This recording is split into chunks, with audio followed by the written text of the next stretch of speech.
actually going through the gates at the prison, it's like, oh, God, this is something I've never experienced. So this week I'm joined by Micky Dacks, an ex-con who turned his life experiences growing up in Salford into musical production, Innit. And I set fire to the house, and I was in such a dark place. I didn't stop to think about the dangers. I was being controlled by my past. I was being controlled by my aggression and my anger and my hatred. I was full of hatred for life. Well, television glamorizes this prison life, you know. Prison for me was not, you know, glamorous or nice or kind. But going into prison, that was a different bag, you know what I mean? That was a scary experience. And it took me under the wing, got me that flat.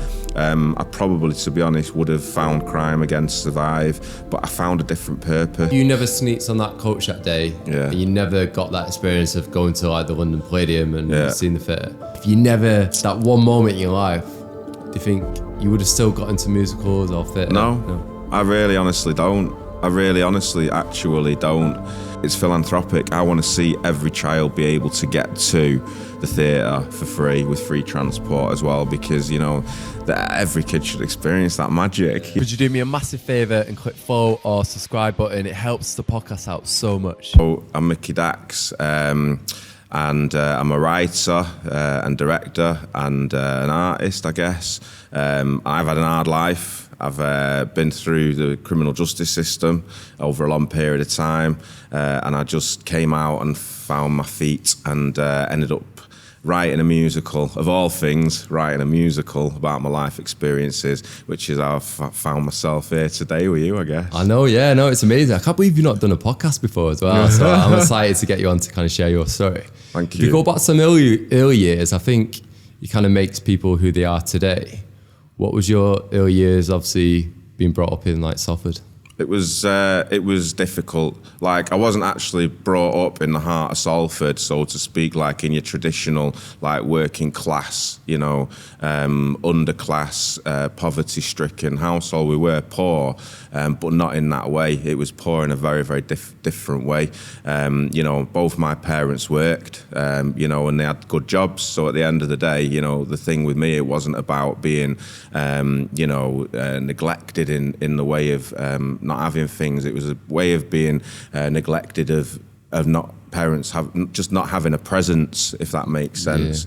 You know, so it was very difficult. Do you know what I mean? There's a lot of fending for myself. There's a lot of my brothers kind of having to take care and stuff. It's a very, very typical story, really. But for me, as a kid growing up, you know, not having that presence, and when it was present, it was very difficult because my parents had an extremely difficult relationship, and, you know, there was violence in there, and there was, you know, all sorts of negative stuff, and there's a lot of neglect. Do you know what I mean? I mean, my biggest... Yeah, you kind of quoted you saying they was always working, so there wasn't there to kind of give you that attention. Was that quite hard, would you say, as a child growing up and not being around? Yeah, because it's just like kind of left to my own devices.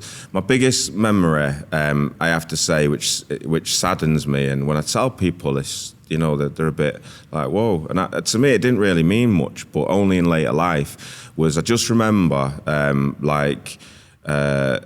you know, arriving home, you know, nobody there, couldn't get in, do you know what I mean? I had a little bush where I just used to plank myself, basically, you know, after like a school day, primary school day. I'd just end up in this bush. I'd have to, like, you know, do my business in there, do you know what I mean? Drink from taps and, you know, and all that kind of stuff. And I'd used to, like, scrap for food from neighbours and stuff. It was really like people sort of took pity, really. It was a bit of a known family for being, you know, a bit scrappy, do you know what I mean? A bit tatty, a bit dirty, a bit unclean, do you know what I mean? So yeah, a lot of people had to support us in that way. And I just remember this experience of my mum, you know, and I was in the car one day, and because of their relationship, which wasn't obviously ideal, but because of their relationship, I just remember a real treat got you know, like when you go to the Indian curry house and they give it you in like a tin. And I just remember, because I can picture it now, being sat in the back of this car, and we had between us, there was like me and my brother and then my mum, and we had this tin of curry and I remember the texture and the flavour. It's pink. I think it's probably like tikka masala. Yeah. And I just remember like scooping it, and she went just right out, and like she just drove off. And I was like, oh right, okay. And there was me and my brother. And it's like, well, what do we do now in the midst of the middle of the night? What do we do? Yeah. Do you know what I mean? And it's those experiences which don't start to me. I just like kind of didn't really ever think of them as extreme, but actually that's it's pure neglect. Just leaving a 6, 7, 8-year-old kid to just like roam for themselves in the dark of night. It's mad. What about your brother then? You spoke about your brother there. Yeah. He went through exactly the same feeling. I mean, that must have brought you quite close to your brother. I mean, because obviously you went through it together. Well, the thing is, I've got 2 brothers, and the relationship between us brothers, because we're all very, very different, but yeah, so alike, because obviously we're brothers, but the relationship has always been very, very thin. I looked up to my big brother for a very, very long time, but he was involved in all sorts of like bad stuff by the time he was like 8, 9. So the thing is, did you get dragged into it a little bit as well? Yeah, pretty standard, because obviously if you've got a role model in your older brother and he's doing stuff, then you're looking up and you want to do stuff. But because we were neglected as children, we were left. So there's always people around who will take advantage of vulnerable children. Does that impact you later on in life, that having that neglect at such a young age? It wasn't just neglect, there was everything, there was abuse, there was trauma, there was violence, there was all sorts of negative. I mean, it's what they describe as ACEs now, adverse childhood experiences. That's the term that they give it. But actually, it was very, very bad things that were going on, exploitation and stuff like that. And at the end of the day, to be exploited as a child, you don't know that you're being exploited. Do you know what I mean? Because it's all good and it's all like, oh, wow, amazing, because life's a bit rubbish. You're neglected, you smell, everyone's taking a piss out of you because, you're not bathing and you've got dirty clothes and all that kind of stuff. But actually, when someone comes along and offers you nice things, and it still happens obviously now, exploitation's a big thing, criminal, sexual, everything. And it's, of course it impacts you in later life because it never leaves you. And it doesn't affect you when you're a kid, but it obviously in hindsight does affect you when you're a kid, because that's why I was permanently excluded from school. That's why I was playing art in classrooms. That's why I burnt an art room down. That's why I burnt a shop down. That's why I was an arsonist as an 8-year-old kid, because of the things that were happening to me obviously aren't very natural. So, it's kind of fight syndrome, isn't it? Yeah. And defense. It's like fight or flight, innit, in some ways. And would you say that's where, like, I know you've spoke about, you have this like pent up aggression, you've kind of said in articles. Do you think that's where it stemmed from? I was an extremely violent child. I would hit out at everybody. Yeah. I was really known for it. In primary school, I'd hit out. Do you know what I mean? I'd tear things up. I'd have what would what any like teacher or parent or whatever would like to dismiss as a temper tantrum. Do you know what I mean? Or do you know what I mean? But it's children. Yeah, of course. If they're ruined, they have tempers because they're spoiled. But there was nothing spoiled about me and my brothers. Quite the contrary. So when I was having a temper, it wasn't the fact that I was like having a temper, it was because I was really angry and it was pent up. And there's something that I've learned when I went to explore my mental health. There's a condition, it's called DID, which is dissociative identity disorder. And what that is basically when you find yourself in a position of pain or trauma, what you do is you dissociate from your own body. So this is a lot of the reason. So going back to school, oh, well, he lacks concentration. I read in back my report, he lacks concentration. It's not that I lacked concentration, it's that I was dissociating from the abuse, from the trauma, trying to escape it. Exactly.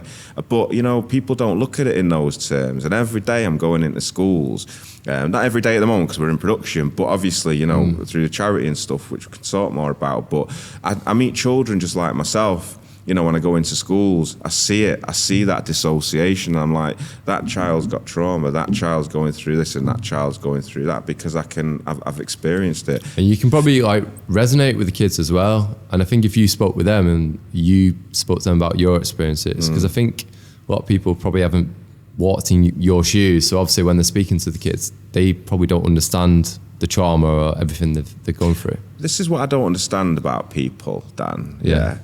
They haven't walked in my shoes, right? I was saying to you before the podcast, we're all human beings, we all have the same senses. We all experience life in different ways, obviously because of our experiences. But, we all have eyes, ears, and mouths. We all have the capacity to speak if we see something that's going wrong or see something bad. We all have the capacity to speak up about it. The reason what happened in my life is because, and the reason why it's never picked up, because nobody spoke about it.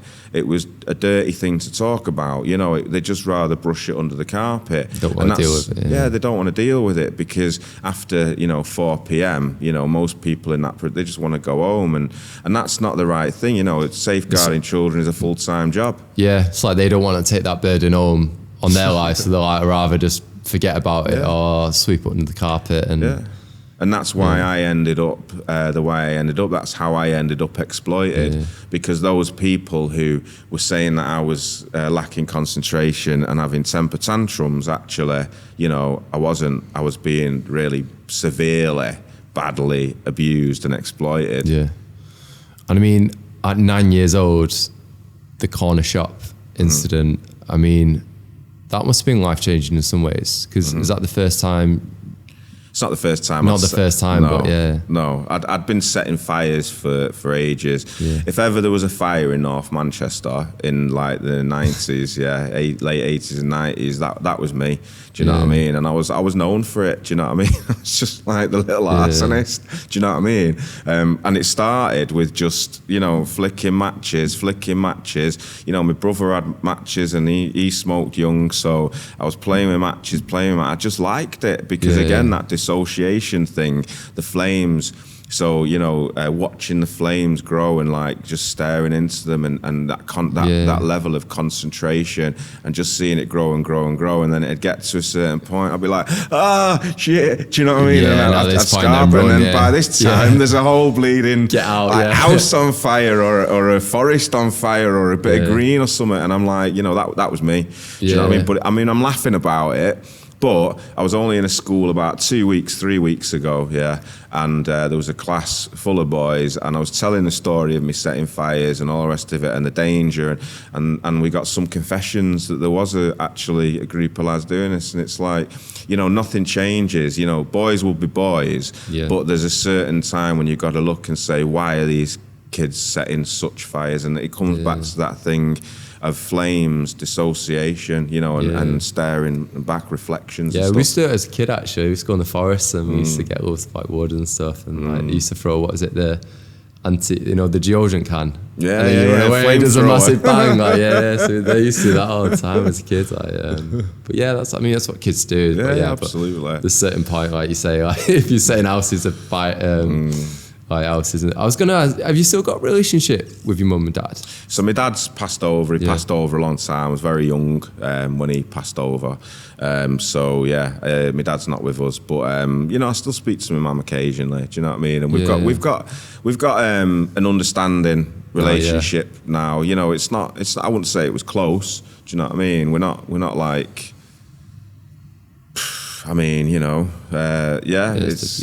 is what it is. I speak to her on the phone. I see her once every few months or something like that. But it's not like it's not a transactional kind of like loving kind of relationship that every boy kind of wants, ideally, with the mum, I think. Do you know what I mean? But I just kind of got to a point in life where I went, well, it's never going to happen the way that it should have happened. So it is what it is. Just get on with it. There's a certain point in it. Yeah, I had someone else on the podcast the other day, and he was saying like his relationship with like his like siblings and like mum, and it goes back to everyone. Everyone goes through like so much stuff, and I was going to ask in regards to, you kind of spoke about obviously like school and obviously not like fitting in. Was that a really tough time for you? Because did you go to quite a few? I went to loads of schools, but like I say, we were like the scraggy kids. Do you know what I mean? And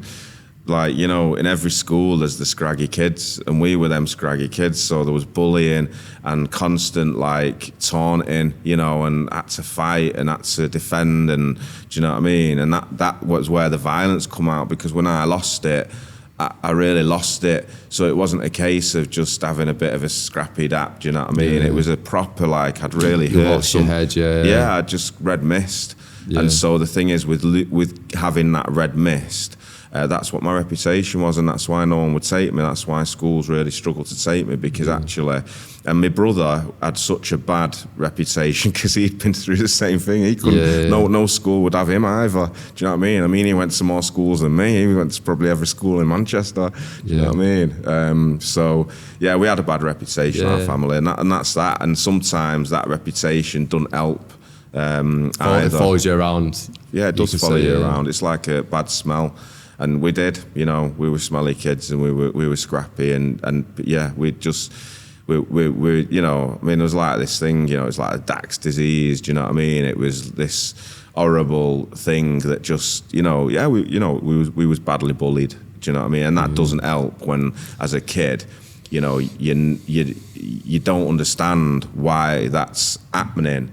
You know what I mean? And it's happening, and looking back as an adult and as a later life, I mean, I've explored my mental health. I had to go right back to my core, strip all the layers away, literally. Was it hard going back and getting all these emotions brought back up again? Oh, my days. I went to rock bottom. So back in, I'd say 2012, I had a car accident. No, I had a car accident earlier, but it semi-paralysed me. So I was on my back for 4 years because I broke my neck in 4 places, and I refused to have the operation because the surgeon said it's really dangerous. But in the end, I basically had this operation, and it went wrong. I ended up losing use of my legs. I had to learn to walk again. It was a very, very difficult time, and because I'd always been a really fiery, independent, resilient person, this really killed me. So I was always going inward because I didn't have anything else to think about. And in going inward, obviously all of the stuff from being a child started coming out. All of my aggression, my anger, my pain, you know, all of the things that had happened to me as a kid, all the reliving all those experiences, which was really, really horrible. And at the end of that, then I had a total breakdown. I got through my recovery, and at that point I just went, do you know what, I need to actually sort this out. It was actually at the point where I was in my house and I set fire to the house, and I was in such a dark place, I didn't stop to think about the dangers. And it was actually a neighbour, fortuitously, thank God, bashed through my door. Like, it was bashing through my door. Steve, he was bashing, and he got through the door and he said, Mick, I know you're in a dark place, because obviously people knew. Because I went back to the place of not washing, I was covered in soot and just not looking after myself. And he said, I'm going to just go around your house and open all the windows, because if you go to sleep in this tonight, you know, you'll die. And that's how rock bottom I was. And that's when the mental health team came in and went, right, okay, this guy needs some help. And I embraced that. And through doing that, I got to start with counsellors, you know, mental health, psychotherapy, cognitive behavioural therapy, and I got the support. And in doing that, I literally like peeled away the layers. And yes, Dan, yes, it's the hardest thing that I've ever had to do in my life. But, you know, everyone should do it. Everyone should come out have of it like stronger and Oh yeah, more 100%. resilient. Yeah. I'm zen now. The thing is, because I'd put that work in, and it was, you know, probably 2 or 3 years of solid self-discovery, literal self-discovery, like literally looking at myself, never mind blaming, you know, and saying, well, they did that and this person did that, and they did, actually looking at myself, because I've not, you know, I've done things in my life that, you know, when I look back, I'm not proud of. Do you know what I mean? But I can't change that. You know, and a lot of my life in between, during that break, I was living with all this like guilt and living with all this shame and living with all this pain. You can't live like that. No, you can't. I mean? Yeah. You can't, and so many people do. You know what I mean? And it's so bad. But you've got to be brave. You know that you've got to be so strong and so prepared to be able to go and delve into yourself and hold a real mirror up, because that's what therapy is. That's what catharsis is. It's putting that mirror in front of you and looking at you, Inside, at you, not what you want the world to perceive you as, or what you think the world perceives you as, or what you want the world to perceive you as, or all, because all of that's just pretense. Yeah. What the actual reality is your core. You know, it's all of your emotions, it's the pain that you know, especially with people with childhood experiences. And the thing is, I just feel like the burden's gone. I feel like light. Floating, absolutely. Yeah. But, you know, it's hard work, you know, and people don't want to face It's that man pain. that carrying it around the whole of your life, and then finally, like you say, it doesn't happen overnight, getting all that support, and then finally, like you say, peeling back them layers, that you can be your true self. Like, I was very, very lucky in some respects. I've always said this. I've always embraced help. Do you know what I mean? Yeah. When it's been on offer, I've always embraced it, because I think we know as human beings, that we have something called conscious choice, don't we? Yeah. And at the end of the day, we all know what's going on for it. Unless you're physiologically like impaired, you know, and have some physiological neural condition where you don't have that capacity, we all have conscious choice. So I think, you know when you need help, but it's whether you go, I'm going to take the step and take it. You know, and all sort of my adult life, I've taken that help, because actually, like you just said, you know, you carry that burden, and I didn't want to carry that into being, you know, an elderly person, still carrying that weight and still feeling that pain. I mean, you never lose the pain. Do you know what I mean? Yeah. Because when you're an abused child, and when, you know, your innocence is taken away from you, and you can't ever have that back. So you always carry the pain, but there's mechanisms that you learn to just, you know. A good friend of mine, Doug, gave me this. He's a musician, mad musician, and he gave me this analogy once. It's a beautiful analogy, and it's called the thought fountain. And he said, Mick, he's actually from Durham, so he's really like, you know, deep voice. A very, very deep voice, and he plays trumpet. And he's like, just think about life as a thought fountain, you know, and the mind is a thought fountain, and you get all these, as a human being, you get all these like millions of thoughts, and most of them just like go psh, and disappear and vaporize.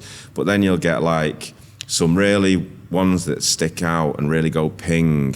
And he said, we have that choice as human beings, which ones we grab onto. And which ones we recycle back into the fountain and go to be recycled and come up as something fresh, and the ones we want to grab onto.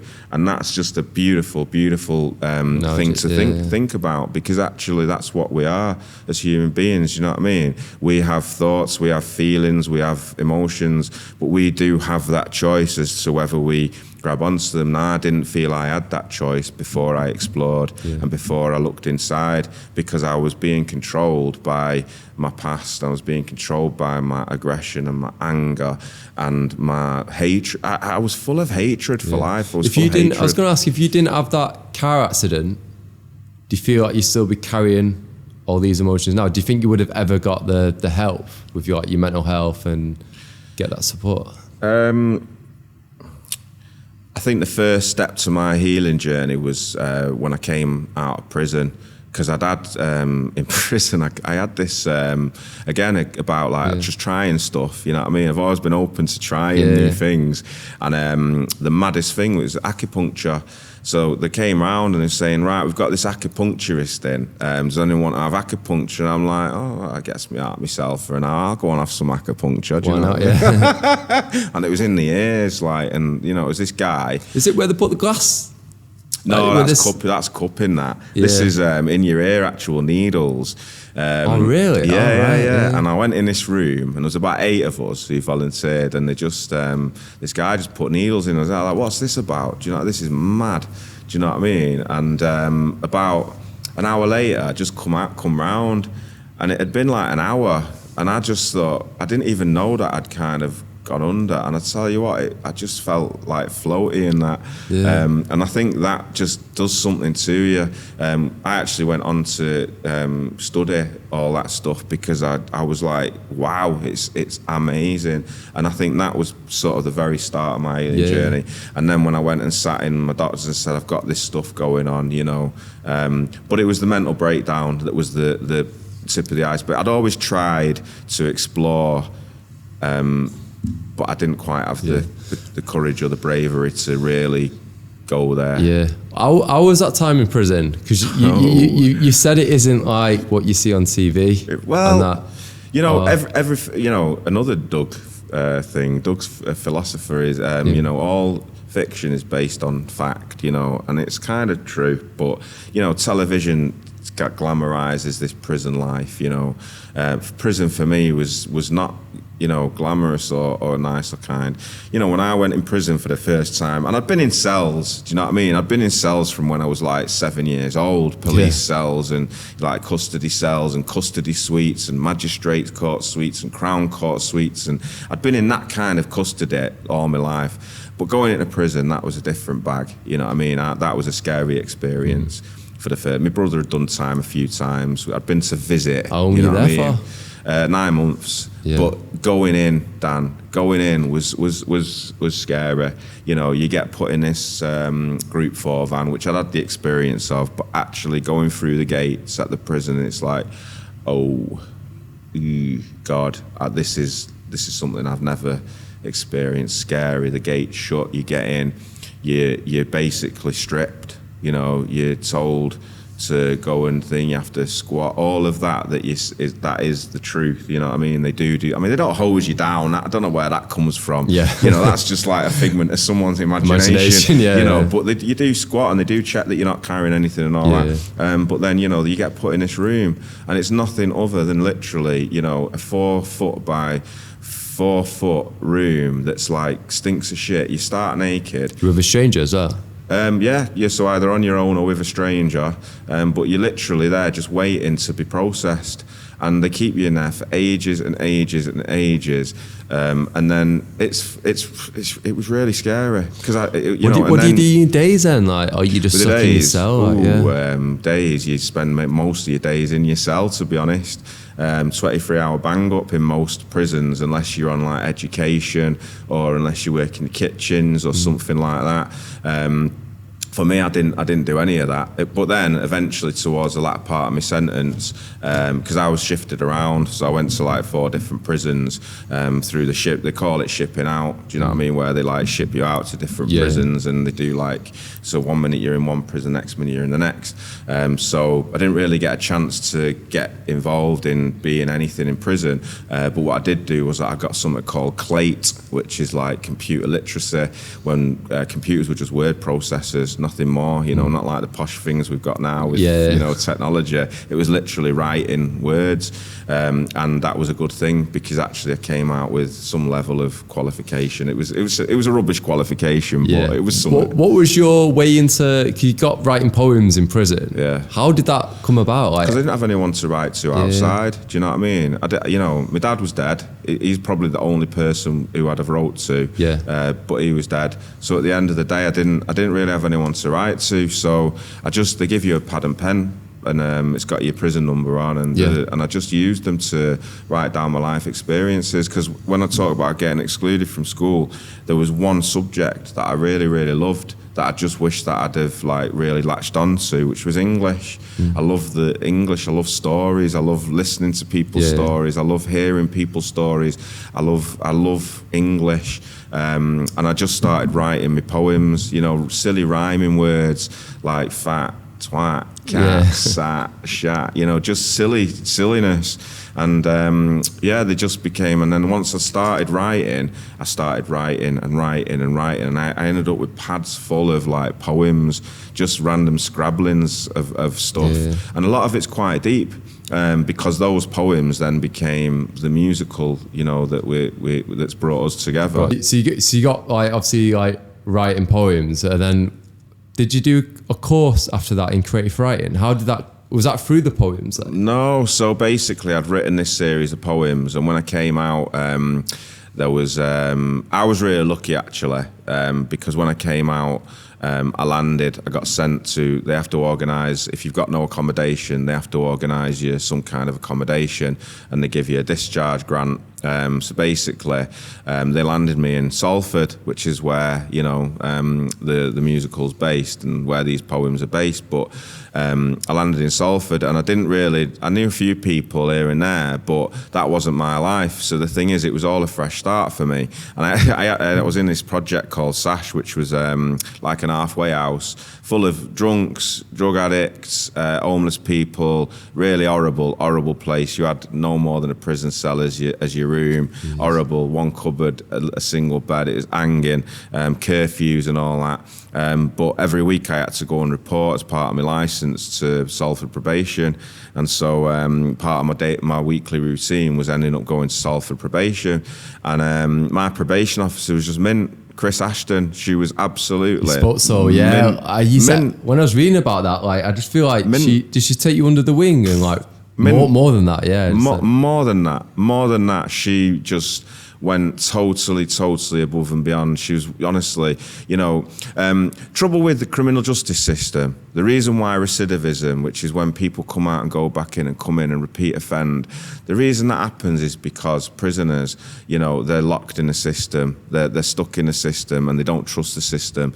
And most prisoners go in a system, they go and end up in prison, and then they'll come out and they'll end up in exactly the same circumstances that they went in from. Yeah. So it's a perpetual cycle. It's just like going in circles. Like, it's Groundhog Day. Back to the same thing again. And they're not getting the support after they come out of prison to get them on, like, you have that person to really help you get on the right path in life. Pretty much if you've got a longer sentence, you have to report to probation when you come out with your licence. So the thing is, most people will get some level of probation service supervision, you know. But when I went every week, that was like a breath for me, because this probation officer, honestly, she said, what have you been up to in prison? The first meeting, what have you been up to in prison? I just got on with it, buckle down, and that. I mean, that was a bit of a fib, but you know, because prison's prison. Do you know what I mean? You have to survive in there, and you have to do things to survive. Do you know what I mean? Mine was selling phone cards and, you know, and all that kind of stuff. You do what you do to get by. Do you need money to get back in prison? No, but you know what? I didn't have people sending me in what's called canteen. So I didn't have people sending me in like canteen money to buy tobacco, to buy chocolate, to buy, because you have like a canteen, pretty much like a tuck shop. Yeah. Do you know what I mean? And I didn't have any money coming in, so I had to rely on my basic allowance, what you get in prison, which was back then about £2 or something. Well, you're not getting tobacco and cigs with £2. Yeah. So basically, I had to have a little business running in there. Do you know what I mean? What was that business then? I'm only asking because I'm actually reading a book at the minute called Marching Powder. Yeah. It's about a guy called Thomas McFadden, and he got caught dealing cocaine in Bolivia, and he got sent to prison in La Paz. And basically, the first prison he went to, he was like, I honestly thought I was going to die. Like, they'd give me one little bit of bread some days, not every day. And after the 13th day, he kicked off. He's like, I'm going to die in this prison. Like, take me to another prison anyway. Because he was waiting for the court order, and the court order kept going on. Anyway, so he got sent to prison in La Paz, and they said, you need to buy your own cell. It was like $2,000 to buy a cell. He's like, I don't have $2,000. Like, the police took all my money. I don't have anything. Anyway, so he got to this prison, and American guy kind of took him under his wing a little bit and kind of taught him the ways. You need money in this prison in Bolivia for food, for the pharmacy. It's like a little village, but it's a prison. But if you don't have money, you're not going to survive. Right? But that's the same in the British justice system. You know, people are got their little businesses and their little crime empires on the outside. Well, the same's happening inside. You have to survive. You know what I mean? There's no other way to say it. You know, prison's not easy, but it's not hard. But you do have to survive. You're still confined within a system. You know, and the trouble just carries on in there. You know, you still want to have your phone. You still want to have access. You still want food. You know, you still want comfort. You don't want to be dealt the shitty, boxer shorts. You want clean clothes. So to have all that, you've got to have the right contacts and make friends with the right people, you know, and that's about currency. Do you know what I mean? Whatever your currency in prison is, you know, you've got to have a currency. So interesting, because I also read a book about, it was a professional golfer, and he got caught for drunk driving, and he killed someone, and he went to prison, and his currency was teaching the prisoners how to play golf. There you go. But he got in with the right people, and they looked after him. But if you don't have that currency, or you don't know what that currency is, then you're shit sheet, really. Like, well, I just used my savviness from my childhood experience, and the first thing, there is all that about when you go in, and it's a scene in my play.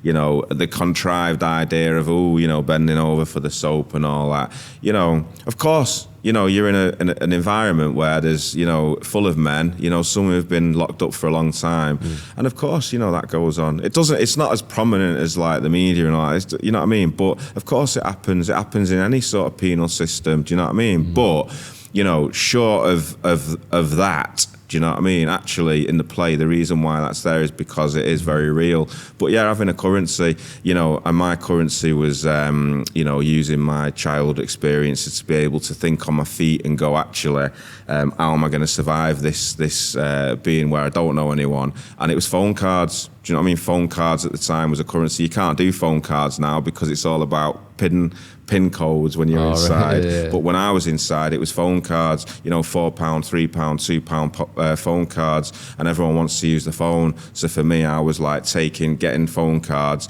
and then I was lending, and I was getting £2 back for my one, and then that was able to get me my canteen. So I was able to get, food and groceries and stuff like that. Do you know what I mean? It's interesting. It is. It's all a currency. Do you know what I mean? You've got to have a currency. To live life, you've got to have some kind of currency, and everyone does it to survive, inside or out. Then life after prison, how was that obviously experience? Obviously, I heard that you did like youth work. How did you fall into that? And obviously found me. Found you, yeah. Found me, yeah. I to be honest, when I come out of prison, I was a no-hoper. Do you know what I mean? I didn't have any hope because, 20 odd years ago, if you're a con, you don't have the, Equalities Act and the Rehabilitation of, if you're an ex-con, you're tainted. Do you know what I mean? Yeah. And back then I was like, well, what am I going to do in my life? Do you know what I mean? I was in this hostel and it's got nothing. But actually, because of this probation officer, coming back to Chris Ashton from Salford probation, and I'll always name check her because she's worthy of it. She took under these poems that I've been. Speak to her, by the way. Put in. No, but if she's out there get still, I would. Reach out. She came. She actually got. I did get in touch with her for the last time we ran this back in 2009, and she came to see it. So if you're there, Chris, and you hear about us, please get in touch with us. So basically, she took me under her wing. She loved these poems and she developed it. And she went, "You're good at it. Let's develop it." And she got me on some courses. And then because I was engaging with probation. They got me out of this hostel, so she found me accommodation, and because she found me accommodation, that was it.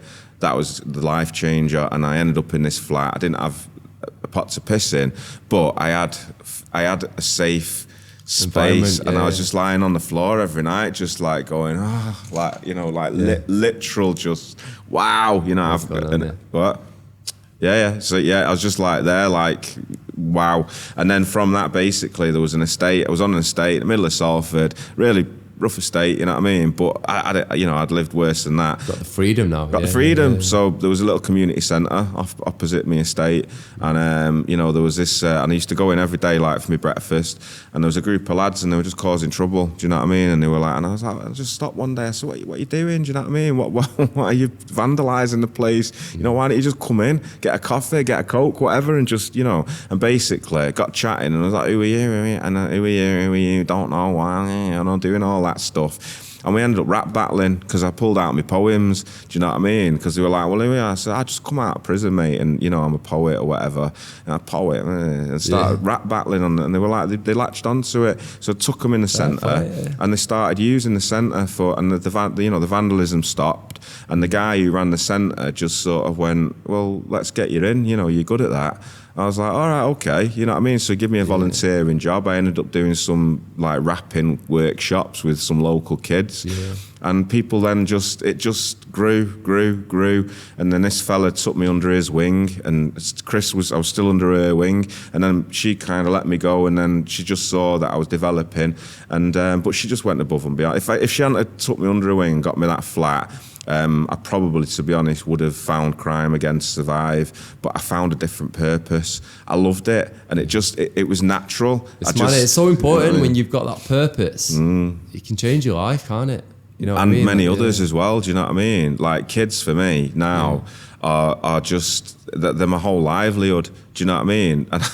And me kids. Do you know what I mean? Because in every kid that I meet, I just see myself as a younger kid, like abused, neglected, traumatized. Do you know what I mean? Lost souls, and all they need is just a little bit of a boost and a little bit of a chat. Mainly intellectual chat. Do you know what I mean? Like real, just proper chat, because most of these kids put up a front, maybe. Sometimes. They do, but they're very intelligent. Kids are very intelligent, and especially kids who've been through traumatic experiences are very, very intelligent. And sometimes they're just not challenged enough in their lives. The education system doesn't challenge enough. Sometimes they're going through trauma, so they need a way to express that and work through that without it being like sat there, yes, you're my therapist and I'm going to tell, because that's not going to work with children. Do you think there's a bit of like an age gap where it's harder then to put the kid on the right path in life? Yeah, past 13, that's it.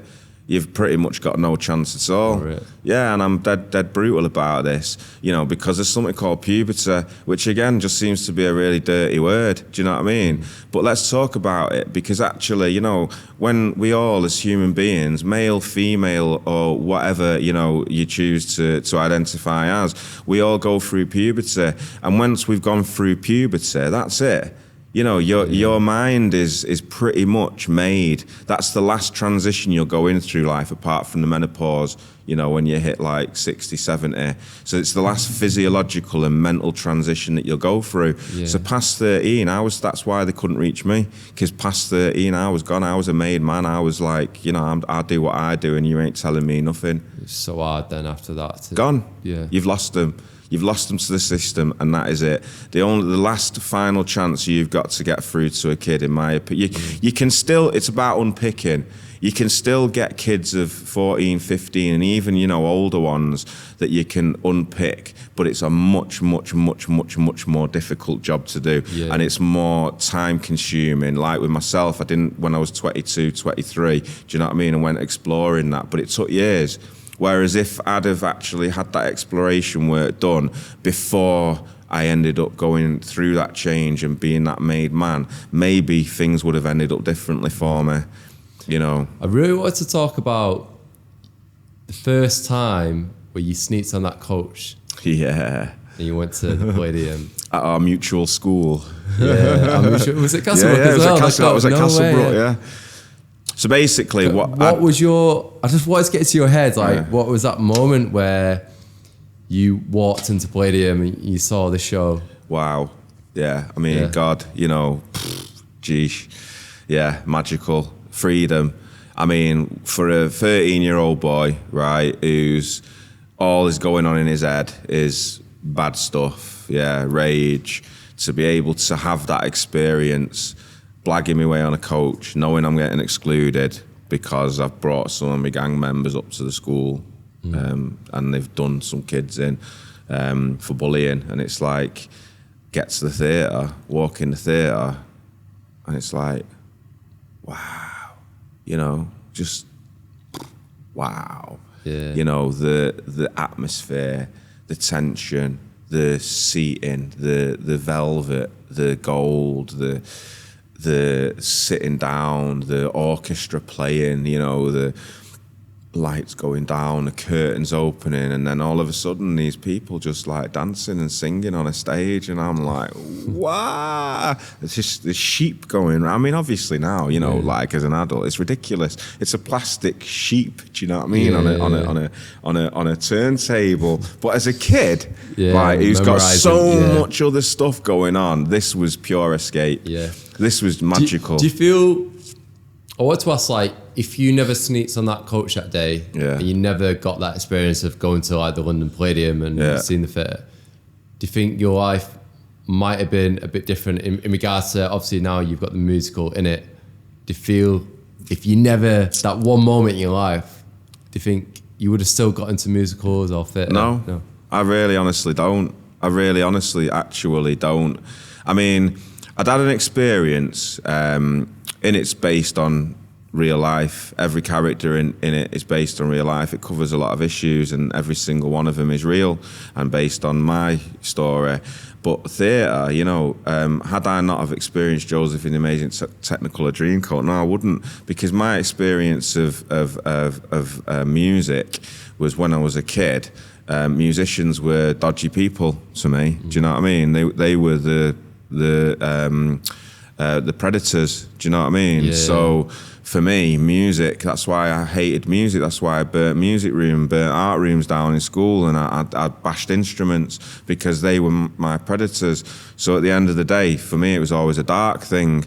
But experiencing Joseph in the Amazing Technicolor Dreamcoat was like, you know, because it wasn't around me, so to speak. It was separate. Yeah. It was magical. Honestly, Dan, it was just magical. And for me, and to this day you still remember the feelings and the emotions when you walked in. That's my driving force for doing what I do, because I want to give every kid in the world that experience of theatre, because I just honestly, there is nothing like it.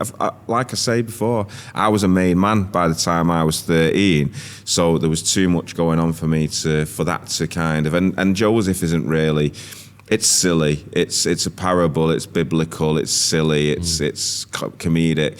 You know, if I'd have got to see Innit when I was 13, that would have truly changed my path. Yeah. Because what would have been in front of me was something that was reflecting my life. And the difference between Joseph in Amazing Technicolor Dreamcoat and what I've written in Innit is Innit's a very real, very relatable Salford family in it. Salford family, down to earth, dysfunctional. It's got every single emotion in it, and the thing is, it reflects the lives that people actually lead. Whereas Joseph is way out there, but still, you know, it's the magic of theatre. Yeah. You know, most kids, right, that I encounter in Salford. Salford's a big city, and most of the kids that I meet in Salford, I've never been to Salford Keys. You know, they've never been to Media City, and so nice. I've not been in years. It's mega. And since we've started talking about this, you know, we've managed to get our hub over at Media City. Media City's got behind us because they genuinely have seen the work that we're doing as a charity, and they've supported us, and they've given us a base at Media City. Yeah. So now our kids that we've worked with over the years are all starting coming to Media City, and it's magical, honestly, because it opens up their eyes, isn't it? Yeah, it's right on the doorstep. Yeah. It's right on the doorstep. But there's this thing about threatre, you know, and they're told adults are the worst people in the world sometimes. Yeah. You know, they perpetuate nonsense that children come out with, and they listen to the nonsense. Instead of reading between the lines and seeing the truth, they listen to the nonsense, and then they take the nonsense on, and then that nonsense gets perpetuated. You know, you don't see, you know, unless you're up to no good, do you know what I mean? You can pretty much, you know, go anywhere you want and be free and be happy. You know, you just got to be able to step out of your own thing. Unless you're up to no good, you'll be fine. You know, if you're up to no good, then obviously you're going to find yourself bother. What's surreal for you now with, obviously, you've created this musical, like, Innit.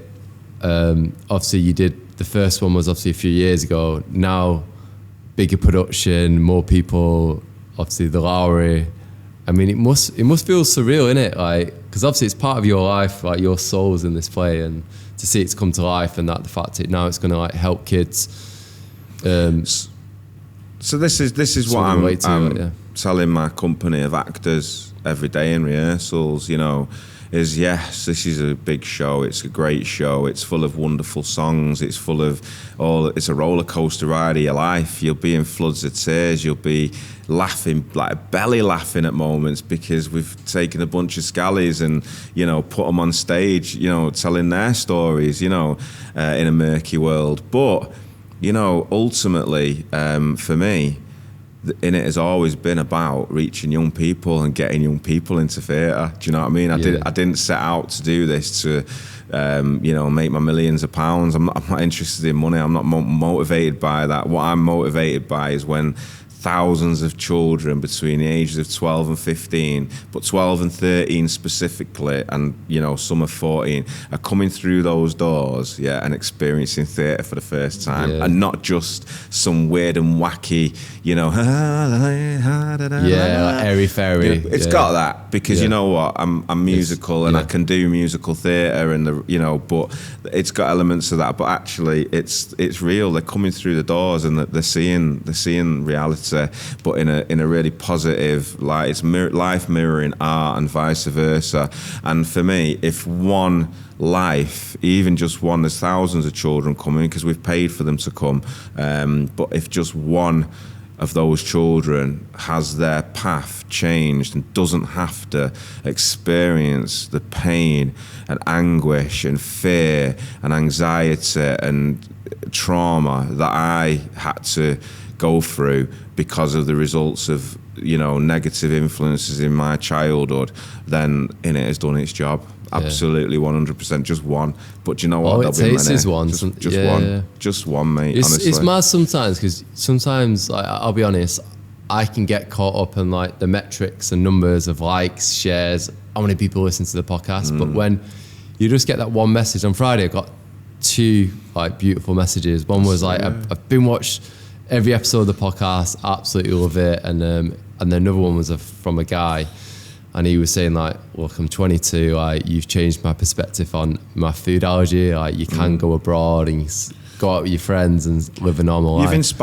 You've actually inspired somebody there. You've actually given somebody the power to be able to go, do you know what, I can beat this and I can still enjoy my life. I mean, we were talking before about a nut allergy. You know, it must be just having to carry adrenaline and having to, you know, go into anaphylaxis. I mean, it must be absolutely, that's traumatic in itself, you know, having a condition like that. And that must be something that really, you know, holds people's lives up in so many ways. And that's the kind of thing we take for granted, because if you haven't got a nut allergy, then you wouldn't be thinking about people with a nut allergy. Do you know what I mean? But what you've done there is you've empowered that person to go, actually, no, I'm not going to stop my life just because I've got this thing. I'm going to still live my life to the best that I can, and that is what it's about. That's what this is about. Yeah, and sometimes you just got to bring yourself back to like why did I start it? And the mission from day one was that help young people with allergies. Now, obviously, it's trying to break the stigma, but I mean, it's still there from day one. So now it's so fulfilling, isn't it? Like I said, and we was talking about money before, like, could have all the money in the world, but you know, like, without purpose. And like I said, you kind of spoke about, look, if you've got food, a roof above your head, you know what I mean, somewhere to sleep, and you're safe. Safe space. That's what you've just said, the word there, safety. You know, most people most children aren't safe. That's the thing. They don't have a place where they can go and feel safety. That should be, for me, that should be the school. You know, that should be the youth service, which have just been stripped back, you know. But for me, fundamentally, it should be school. You know, schools should be a safe place. And for me, having gone into lots and lots of schools, there's children who really aren't safe and don't feel that school's safe for them. And this is why so many children aren't going into school, or why there's so much homeschooling. But you know, it is about safety and having that safe space. Yeah. And I think a lot of children don't have that safe space. Hence us getting the Creative Hub to create that safe space. Hence us building this charity, you know, to try and give children safe spaces so that they can come and just be free and be creative, because it should be a right. It should be a right that children are just able to freely express themselves and be themselves, and not have these these internalized things that they just go deeper and deeper inside and close and then just explode. You know, so if just one child is affected by Innit, then well, we've done our job. Seriously, we've done our job, because it's, you know. So musicals can be running for 2 weeks. Once that's, I mean, what's the next thing after musical? Would it be to do more cities, or to kind of? Do you know what it'd be lovely to do? I mean, the thing is, it's very difficult in this climate, because you know, I mean, we're a charity. I set up the charity in 2019, I4YPC, Innit, for young people. I did that because I wanted to bring Innit back, and I wanted it to reach as many young people as possible. So my plan for Innit is to build some kind of philanthropic model. So what we've done is, basically for this one, is every single ticket that is bought and paid for by a member of the public is buying a seat for a child to come and see that show for free in a matinee performance. Basically, you know, we're a charity, we're non-profit, we're volunteer. Even I'm a volunteer. Do you know what I mean? I just don't take any money. So, you know, at the end of the day, it's philanthropic. I want to see every child be able to get to the theatre for free, with free transport as well, because, you know, that every kid should experience that magic. You know, every kid should experience that thing of coming to Salford Quays, you know, which is on the doorstep, and seeing the water and seeing the buildings and seeing the development, and walking through and coming in and being welcomed and treated as a human being, you know, and being treated as an equal, and being treated as any other person that would be treated going to the theatre. You know, welcome. Oh, okay, coming through the doors. Remember what show, you know, when you said what was the show? I'm sure it's a Nutcracker. The Nutcracker, when you was a kid. It was a ballet show, yeah, beautiful. Remember, a ballet. Of all things to go and see, do you know what I mean? It's so funny. I used to actually do ballet as a kid, and the reason I used to play football, and I used to be shit at dribbling, and there was like, Rio Ferdinand does ballet, you'd be better at dribbling or better in your feet, and I ended up doing dance, and I was better at doing dance than I was at football. There's nothing wrong with dance. Billy Elliot, mate. You know. And that was like, I did that for years, up until I was like 15, 16. Like. Are you still dancing? No, not now. Just pretty gym, and I got into tennis recently, but yeah, it's mad, isn't it? You know, when you find what it is. But yeah, it was just on my thought when you asked me today, like, why did you, like, what was it you went to the Lowry? It just like clicked then. Like. It's another thing, you know, at the end of the day, that's another musical where it's a real story, because, you know, there's kids all over who want to dance, do you know what I mean? It's about real stories, real stories. People resonate with it. And they resonate with the stories. You know, the other thing is, we've got an amazing cast, we've got an amazing young company as well of young actors who, you know, are getting a break at the Lowry Theatre, do you know what I mean? It's massive. It's huge, and we've got some amazingly talented musicians in the cast as well, who are just creating beautiful harmonies. And, you know, whilst you think of you know, Salford as a dark place, or as a you know, as a murky world, there is always hope. There's always hope in every situation. There's always hope, you know. And if you're a young person, you know, listening to this podcast, do you know what I mean, and you're in a dark place, and, you know, you're feeling pain, you know, just please, I implore you, do you know what I mean, to go and find a safe adult wherever you find that, you know, whether it's whether you walk into a health centre and just go up to receptionists and whoever, you know, wherever you go, whether you ring Childline, whether you ring whoever, please, you know, just go and explore it, because it's perfectly okay. And, you know, you're never gonna if you don't do it at your age as a young person, then you are going to live a wasted life, and life's too precious to be wasted. And you know, the other thing is no, it's not your fault. That's what I always say to children I work with. No, it's not your fault, you know, but there is hope for you to get through it and create the life that you want for yourself. If only, you know, when I was that age, when I was that young, that I'd have had that bit of wisdom, do you know what I mean, to go and do it. And that's what this is about. Well, like we spoke about like influence there just off camera and stuff, and it's probably harder now because there's so much influence out there with everyone wanting to be influencers. I mean, you've got TikTok now, and I think it's harder now because there's so much influence, and it isn't always the best influence as well, like out there in some ways sometimes. I think you know, social media is really, it can be really amazing, it can be really aspirational, it can be really positive, but you know, as with anything, you know, there's the other side of the coin, there's the flip side. You know, I was saying to you earlier, you know, you get a video and it's somebody who, you know, goes hunting or something like that, and it's like, oh, you know, all of a sudden there's a trend where everyone wants to go hunting or you know, catch fish or you know, do sushi chefing or something. But the reality is what's in your heart. You know, what do you actually want to do? What do you think you might, you know, because being young, the joy of being young is exploring. You know, it's not having fixed ideas. It's like failing as well. I think the amount of times I've like failed and thought, oh, maybe I'm not good at that, I should try this, and like that's how you learn what you're good at as well. Yeah, and this is what we talk a lot about in when we're working with kids in schools and teachers and stuff, is, you know, don't mollycoddle children, when they fail. Do you know what I mean? Because actually failure is sometimes a positive thing. You know, that's how you build resilience. There's a lot of talk and a lot of, you know, buzzwords, you know, building resilience. Don't talk about it, allow it to happen. Do you know what I mean? Because only by experiencing things, you know, only by having a fall, will you be more careful next time, to make sure that you don't, you know, that you're looking where you're stepping. It's like if they touch something hot, that you know they're not going to do it again. Like, it's common sense, isn't it? It's like just age-old common sense sometimes. Social media is, you know, it can be good for some things, but you know, influencers, you know, like, I want to look this way and I want to look that way. Filters, man. Filters. I've got friends, right, who I look at their Instagram and I'm saying that's not you. Yeah. And they're like, they fell out with me.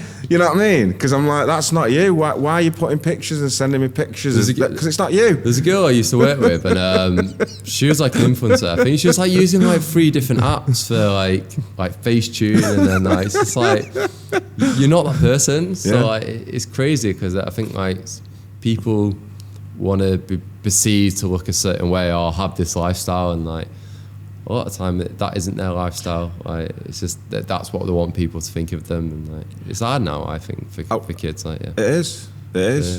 Worked in another school recently, and there was a kid, and she just came in every day plastered in makeup, and it was like she looked ridiculous.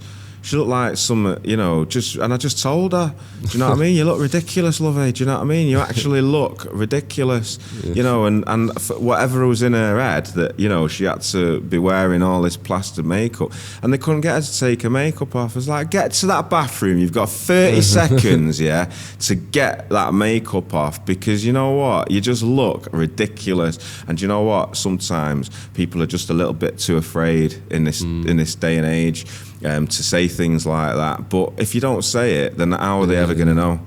I think so many people now with, you know, like cancel culture as well, like definitely like if you're in the public eye, if you say one wrong thing, or it could be from like 6 years ago, but someone will dig it up and be like, well, he said this like 6 years ago, and I understand that, but I also think like people change in that time as well.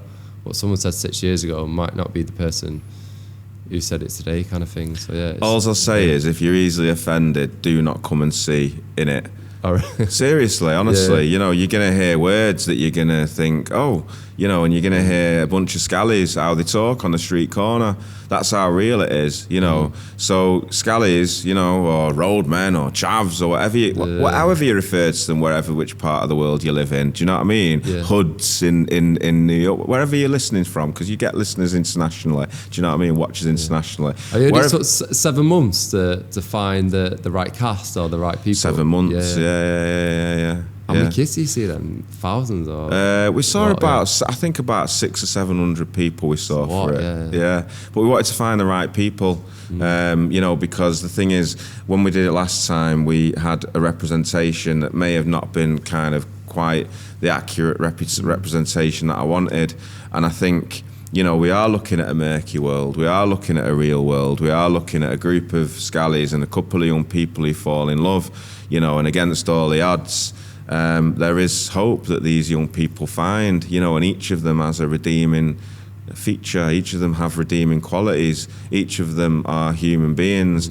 Each character in the musical are human beings, and Innit is about humanity. It's about all of humanity. It's about. I love that as well. Like that, you could say the actors, but they're not. Like they're real. They're playing them like real life experiences, isn't it? Like you say, like. Well, you've only got one thing to pull as an actor, really. I think. I mean, I've done acting myself. Corey, I saw. Yeah. Killing feeling. yeah. I never want to be famous, you know, because you just do one thing. Like I did Corey, and they film it 6 months or something in advance, and so I don't watch myself back on TV. So the thing is, I wasn't looking out for it. I was in Aldi one day, and there's this guy like behind me, and he's following me around Aldi, and I'm like, it's a bit creepy. What's going on? Yeah. Yeah. And I turned around, I went, are you all right, mate? And he's there like, yeah. And I was like, are you okay? I was like thinking, what's going on? Do you know? Yeah. And then it twigged that, you know, I was thinking, right, the episode must have, because I was quite featured. Yeah. So it's in people's doorsteps, it's in people's homes. Top of mind, isn't it? Yeah. Whereas for me, I did that like months ago. You know what I mean? I moved on from it. Yeah. But for people who watch Coronation Street as an avid fan, you know, and you get letters and you get people sending you stuff. It's like, it's weird. I've given up acting. I'm not interested. Honestly, it's weird. It's so weird. I would not want to be a soap star, because I know a few, and the stories that come out of that world and what they get sent and what they have to filter through is just bonkers. But yeah, you know, we've got. You're looking over your shoulder like every second, weren't you, and stuff like. I got this is mad. This is a funny story. I was in like a shared work environment. It's called WeWork. Have you heard of it? I was in one in London, and someone was like staring over, and I was like, recognised you. Yeah, and I went, and she come over and she's like, like, are you down for make? I was like, yeah. I was like, I couldn't believe it. Like, I mean, it was a nice feeling. Yeah, validating. But imagine like, if you get that, if you are in the public eye, which I'm not, like you'd be constantly looking over your shoulder, or you know what I mean. It wouldn't be nice if people feel like they're knowing you and like you don't know them. It must be weird. Like. I'm glad to say that it's our lead guy Will Bors on the posters and not my mug, because you know, he works locally and he you know, he studied here and stuff. So the thing is, he's starting getting recognised and stuff. But for him, that's important. He's a young guy. Yeah. He's at the start of his career. He's releasing a single soon. He's got his whole world ahead of him. So many of our cast are really. Is he a rapper, musician? No, proper musician. Like, he's proper musical. A lot of the young guys that we've got in the cast, they're all very, very musical. So some of them have got their own bands.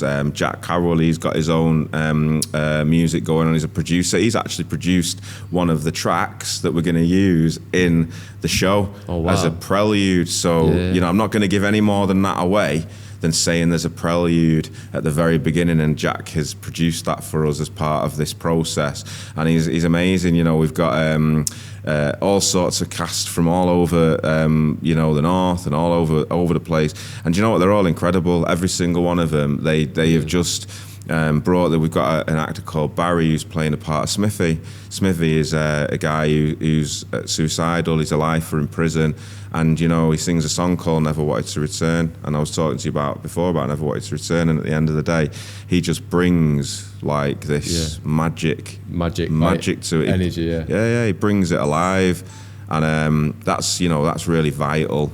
Do you know what I mean? It's I'm actually, for the first time in so many years, I sat there. We did a concert the other week, and I sat there, and I actually was welling up, and I actually burst out in tears, and I had to like physically be comforted, because it was so moving to me, because I knew that character, you know, and I'm reliving all of those stories through these characters. So deep, so emotional, honestly. And yet the next minute the Scallies come on, yeah, all characters that I've known in my life, and they're all giving it like, yeah, I'm fine, you know, and I'm not going to give any of it away, because I'd love you to come and see it. I'd love everyone to come and see it. But they're hilarious, you know, and raucous. And at the end of the day, you need the comedy as well as the darkness and the light. So yeah, it's just come and see it. We've got an amazing cast, amazing songs. You know, whatever you're into, whether it's rap, or whether it's hip hop, or whether it's ballads, or whether it's musical theatre, or whether it's ska, whether it's rock and roll, there's a really eclectic array of numbers in there for everyone. So you got everything there, yeah. Honestly, it's been incredible to have you on the podcast, Micky, and thank you so appreciate much. If anyone wants to kind of go to the show Innit, would you like to share the details on the pod? Yeah, thank you very much. Cheers, Dan. It's at the Lowry Theatre in Salford from the 13th to 23rd of September. You can book on the Lowry's website, or you can book through Innit, which is INNIT.online, and just follow us on socials, have a look what we're up to. You can see some rehearsal footage, and you can meet the cast and all this kind of stuff. And we're just at I4YPC or at Innit Musical. Yeah, and I'll make sure to share this podcast. I'll probably edit it. This might be out not next Monday, not this Monday coming, the following Monday. So I'll try and get it out just before the start of the show in it, so you can like snip it up and get the word out there. But honestly, I appreciate you coming down. No, thank you for having me. Honestly, Dan, it's been a pleasure. And honestly, it's been so interesting to have you. So yeah, you've had more than what most people have had, to be honest. Out of me, you know what I mean? You must have a way about you. Feel like digging deep, pull the emotions out. But yeah, honestly, if anyone wants to check out Innit, I'll make sure to leave a link in the podcast description. And yeah, if you can support Micky and the charity and Innit, really appreciate it. Anyway, thanks again, Micky. Thank you so much. Cheers, Dan. Thank you.